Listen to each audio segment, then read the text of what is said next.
Quand l'Hermione lève l'ancre et qu'elle s'apprête à appareiller, il faut jeter un œil en bas dans l'ancienne soute à poudre à canon. Le repère de Philippe, le chef mécano, le maître à bord, après le commandant. Ici, on est au cœur de la propulsion. Donc là, de chaque côté, des moteurs électriques. Donc les parties vertes, c'est les moteurs électriques.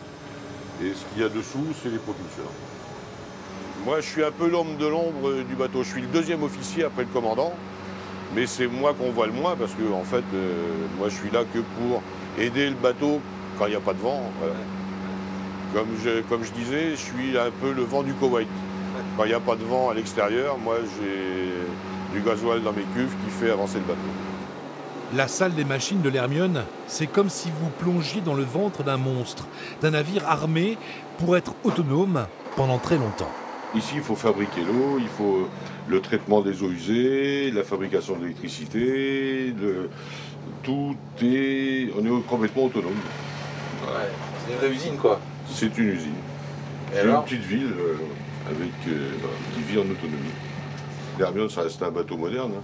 Ils ont réussi à mettre une Hermione du 20e et 21e dans une Hermione du 18e, sans que ça paraisse trop.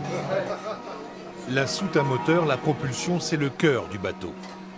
Sur le pont, à côté de la barre à roues, on trouve les officiers, le cerveau du navire, parce que pour tout le monde à bord, et ce n'est pas une blague, l'Hermione est vivante. Il faut savoir que l'Hermione, c'est 40 000 pièces de bois assemblées. 40 000 pièces, c'est pas d'un seul morceau. Donc tout ça, ça vit, ça travaille, le bateau respire, on voit bien. Il travaille, il grince, ça craque énormément. On va le faire travailler un petit peu pour que tout se remette en place. Et puis tester tous nos appareils. Là, le chef vient de lancer la machine.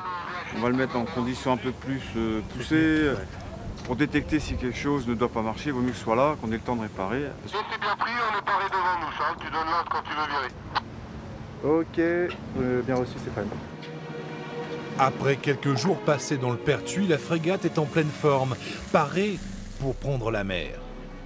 Pour le dernier voyage de Philippe à bord de l'Hermione.